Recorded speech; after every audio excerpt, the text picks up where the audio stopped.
آقا کو راضی کرنے کا ذکر کیا، سورۃ اللیل میں اللہ نے صدیق اکبر کو راضی کرنے کا ذکر کیا، تو گویا اللہ نے رہتی دنیا کو بتایا ہے، اللہ نے قرآن ماننے والوں کو، قرآن پڑھنے والوں کو بتایا ہے کہ جیسے آقا کو راضی کریں گے آقا کے یار کو بھی راضی کریں گے، جیسے ہم آقا کو راضی کریں گے آقا کے یار کو بھی راضی کریں گے۔ اور یہ کون یار ہے، کیسا یار ہے؟ سیدنا علی المرتضیٰ رضی اللہ تعالیٰ عنہ، شیر خدا اسد اللہ الغالب، حضرت علی المرتضیٰ کرم اللہ وجہہ سے کسی نے پوچھا کہ علی آپ بتائیے اس امت کا سب سے بڑا عالم کون ہے؟ سیدنا علی المرتضیٰ رضی اللہ تعالیٰ عنہ جواب دیتے ہیں،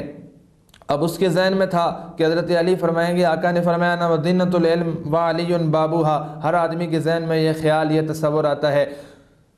تو گویا سب سے بڑا عالم میں ہوں۔ لیکن حضرت علی رضی اللہ تعالیٰ عنہ نے یہ جواب نہیں دیا۔ حضرت علی رضی اللہ تعالیٰ عنہ ارشاد فرماتے ہیں کہ اس امت کا سب سے بڑا عالم سیدنا صدیق اکبر ہے۔ پوچھا گیا وہ کیسے؟ حضرت علی نے فرمایا پیارے آقا دنیا سے جا رہے تھے، مرض الوفات تھا، پیارے آقا صلی اللہ علیہ وسلم نے ارشاد فرمایا مرو ابا بکر فلیصلی بالناس، ابو بکر کو کہو لوگوں کو نماز پڑھائے۔ اور موجود لوگوں میں جو سب سے بڑا عالم ہوتا ہے امامت اسے ملتی ہے، پیارے آقا نے امامت صدیق اکبر کو دی، معلوم ہوا اس امت کا سب سے بڑا عالم صدیق اکبر ہے۔ اور یوں نہیں دی، حضرت عمر رضی اللہ تعالیٰ عنہ کو کسی نے کہا کہ سیدنا صدیق اکبر رقیق القلب ہیں، آقا کا مصلی دیکھیں گے خالی ہے پریشان ہو جائیں گے، آپ آگے ہو جائیے۔ حضرت عمر آگے ہو گئے، نماز شروع کرائی، آقا نے سنا آواز صدیق اکبر کی نہیں ہے، آقا نے پردہ ہٹایا، 3 مرتبہ فرمایا، حدیث کی کتابوں سے پڑھ رہا ہوں، آقا نے 3 مرتبہ فرمایا لا لا لا وما ينبغي لقوم فيهم ابو بکر ان یؤمهم غیرہ، جس قوم میں ابو بکر موجود ہو وہاں امامت کوئی اور نہیں کرا سکتا۔ پیارے آقا نے گویا پیارے آقا صلی اللہ علیہ وسلم نے واضح کر دیا کہ حضرت عمر ناطق بالحق ہیں، حضرت عمر جلیل القدر صحابی ہیں، عمر کو میں نے اللہ سے مانگ کر لیا ہے، ٹھیک ہے۔ حضرت عمر رضی اللہ تعالیٰ عنہ کی زبان پہ حق بولتا ہے، اپنی جگہ حضرت عمر کے دل میں حق آتا ہے، اپنی جگہ حضرت عمر بولیں تو قرآن بنتا ہے، اپنی جگہ حضرت عمر تولتے ہیں، حضرت عمر تولتے ہیں تو میزان بنتا ہے، اپنی جگہ حضرت عمر زمین پہ بیٹھ کے مشورہ دیتے ہیں، آسمان سے قرآن بن کے آ جاتا ہے، اپنی جگہ۔ لیکن وما ينبغي لقوم فيهم ابو بکر ان یؤمهم غیرہ، ابو بکر کی موجودگی میں اس امت کا امام کوئی اور بن ہی نہیں سکتا، وہ عمر ہی کیوں نہ ہو، وہ عمر ہی کیوں نہ ہو، جب تک صدیق اکبر موجود ہے امام کوئی اور نہیں بن سکتا۔ پوچھا حضرت علی یہ بتائیے اس امت کا سب سے بڑا بہادر کون ہے؟ حضرت علی رضی اللہ تعالیٰ عنہ جواب دیتے ہیں اس امت کا سب سے بڑا بہادر سیدنا صدیق اکبر ہیں۔ عرض کیا وہ کیسے؟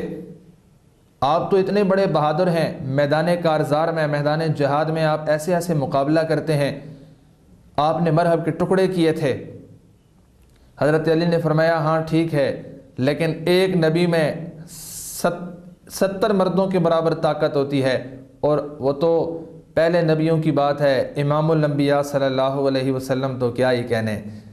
70 نبیوں کے برابر طاقت۔ امام الانبیاء صلی اللہ علیہ وسلم سے ایک دوسرے مقام پہ حضرت عباس فرماتے ہیں پرنارہ لگانا تھا، تفصیل میں نہیں جاتا، پرنارہ لگانا تھا، حضرت عباس نے فرمایا آقا میں بیٹھتا ہوں آپ میرے کندھوں پہ سوار ہو جائیے۔ آقا نے فرمایا نہیں عباس یہ نبوت کا بوجھ ہے، آپ نہیں اٹھا سکو گے۔ لیکن جب غار ثور کا موقع آیا سیدنا صدیق اکبر نے فرمایا آقا سوار ہو جائیے، اتنا کہنے کی دیر تھی آقا صدیق اکبر کے کندھوں پہ سوار ہو گئے۔ حضرت علی فرماتے ہیں کہ سرزمین کائنات پہ امام الانبیاء کو اپنے کندھوں پہ اٹھا کے اگر کوئی غار ثور کی چڑھائی چڑھا ہے تو وہ صدیق اکبر ہے۔ پوچھا اس امت کا سب سے بڑا سخی کون ہے؟ اس امت کا سب سے بڑا سخی کون ہے؟ سیدنا علی المرتضیٰ جواب دیتے ہیں ابو بکر، اس امت کا سب سے بڑا سخی بھی ابو بکر ہے۔ پوچھا وہ کیسے؟ فلاں تو سینکڑوں اونٹ لایا تھا، حضرت عمر رضی اللہ تعالیٰ عنہ تو آدھا مال لے کر آئے تھے۔ فرمایا ہاں آدھا مال لائے تھے وہ بہت زیادہ تھا،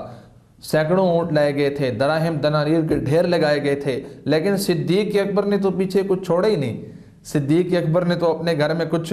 چھوڑا ہی نہیں، دیواروں پہ ہاتھ مار کے دیکھتے تھے کوئی سوئی بھی باقی نہ رہ جائے۔ جب وہاں پہنچے آقا نے انداز تبدیل کر دیا، آقا نے یہ نہیں پوچھا کتنا لائے، آقا نے پوچھا پیچھے کیا چھوڑا۔ حضرت عمر سے پوچھا پیچھے کیا چھوڑا، بچا کے کیا رکھا؟ حضرت عمر نے فرمایا آدھا بچا آیا ہوں، آدھا لے آیا ہوں۔ حضرت صدیق اکبر سے پوچھا، سیدنا صدیق اکبر نے جواب دیا آقا پیچھے اللہ اور اس کا رسول چھوڑ آیا ہوں، گھر والوں کے لیے اللہ اور اس کا رسول چھوڑ آیا ہوں۔ اسی کو شاعر مشرق کہتے ہیں کہ پروانے کو چراغ بلبل کو ہے پھول بس، پروانے کو چراغ بلبل کو ہے پھول بس، صدیق کے لیے ہے خدا کا رسول بس، صدیق کے لیے ہے خدا کا رسول بس۔ تو اللہ نے وہ عظمتیں اور وہ بلندیاں عطا کی ہیں۔ اللہ رب العزت نے سیدنا صدیق اکبر رضی اللہ تعالیٰ عنہ کو وہ مقام عطا کیا ہے، اور ہر اس جگہ میں سیدنا صدیق اکبر رضی اللہ تعالیٰ عنہ کو اولیت عطا کی ہے۔ سیدنا صدیق اکبر پہلے مسلمان ہیں، پہلے مومن ہیں، جنہوں نے سب سے پہلے کلمہ پڑھنے کا اعزاز پایا ہے، صدیق اکبر ہیں۔ سب سے پہلے آقا کی تصدیق کی ہے، صدیق اکبر ہیں۔ معراج کی تصدیق کی ہے، صدیق اکبر ہیں۔ سب سے پہلے آقا کے ساتھ چلے ہیں، صدیق اکبر ہیں۔ جب پوری دنیا نے سوشل بائیکاٹ کیا، جنہوں نے ساتھ دیا وہ صدیق اکبر ہیں۔ آقا صلی اللہ علیہ وسلم کے قدموں میں سب سے پہلے 40,000 دینار رکھے ہیں، صدیق اکبر ہے۔ اسلام کی تاریخ میں بیت اللہ میں سب سے پہلے خطبہ دیا ہے وہ سیدنا صدیق اکبر ہیں۔ آقا کے اہم ترین سفر میں، سفر ہجرت میں جو آقا کے ساتھ گیا ہے وہ صدیق اکبر ہے۔ آقا کے ساتھ داخل ہونے والے غار میں صدیق اکبر ہیں، غار سے پہلے باہر آنے والے صدیق اکبر ہیں، آقا کو اپنی گود میں سلانے والے صدیق اکبر ہیں، آقا صلی اللہ علیہ وسلم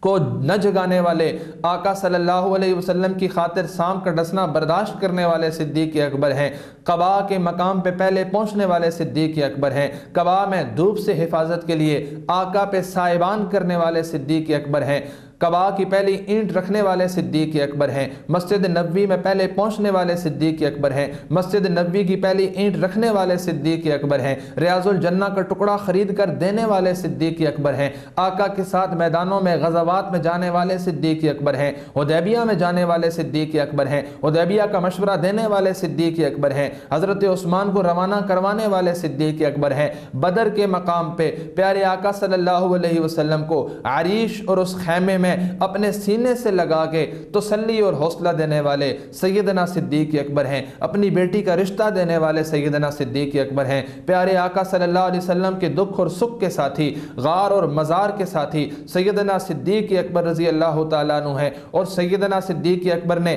آقا کے جانے کے بعد آقا کی امت کو سنبھالا ہے، مرتدین کی سرکوبی کرنے والے صدیق اکبر ہیں، مسلمہ کذاب کا خاتمہ کرنے والے صدیق اکبر ہیں، منکرین ختم نبوت کا فتنہ دبانے والے صدیق اکبر ہیں، منکرین صلاۃ، منکرین زکوٰۃ کا کلا کما کرنے والے صدیق اکبر ہیں، آقا کی امت کو جوڑنے والے صدیق اکبر ہیں، آقا کی امت میں یکجہتی پیدا کرنے والے صدیق اکبر ہیں، آقا کی امت کو متفق کرنے والے صدیق اکبر ہیں، اور آقا صلی اللہ علیہ وسلم کے بعد سب سے پہلے آقا کے پاس جا کر روزے میں سونے والے سیدنا صدیق اکبر ہیں، روزے سے آقا کے بعد اٹھنے والے صدیق اکبر ہیں، قیامت کے دن حوض کوثر جو آقا کے ساتھ پلا رہے ہوں گے سیدنا صدیق اکبر ہیں، جنت کے 8 دروازے جنہیں اپنی طرف پکاریں گے وہ سیدنا صدیق اکبر ہیں، اللہ کا غصہ ٹھنڈا کرنے کے لیے پیارے آقا جن کا نامہ اعمال اللہ کے حضور پیش کریں گے وہ سیدنا صدیق اکبر ہیں، اور اللہ جن کو دیکھ کے اللہ کا غصہ ٹھنڈا ہو جائے گا وہ سیدنا صدیق اکبر ہیں، اور سیدنا آدم علیہ السلام سے لے کے سیدنا عیسیٰ علیہ السلام تک تمام امتیں باہر کھڑی ہوں گی، جو سب سے پہلے اکیلے جنت میں جائیں گے سیدنا صدیق اکبر رضی اللہ تعالیٰ عنہ ہیں، وہ پہلا مددگار، پہلا صحابی، نبی نے جسے ہر قدم پر دعا دی، وہ پہلا مددگار، پہلا صحابی، نبی نے جسے ہر قدم پر دعا دی، وہ افضل بشر بعد از انبیاء ہے، وہ جانے صداقت، وہ جانے وفا ہے، فرشتے اسی کی اداؤں پہ عاشق، اسی کی نمازوں دعاؤں پہ عاشق، وہ نبیوں سے کم تر، اماموں سے اعلیٰ، محمد سے ہر دم وفا کرنے والا، وہ چلتا ہوا ایک باب حرم تھا، وہ سارے کا سارا تھا قرآن جیسا، خدا کے وہ ایک تھا فرمان جیسا، خدا اس پہ راضی ہوا وہ خدا سے، کہیں قدسی آمین اس کی دعا پہ، وہی ثانی اسنین کا تھا مخاطب، اسی کے لیے ہیں بڑے سب مراتب، جھکاتا تھا نظریں عمر اس کے آگے، کھڑا ہو کے شام و سحر اس کے آگے۔ وہ کتنا بڑا ہے خدا جانتا ہے، وہ کیسے بنا ہے خدا جانتا ہے۔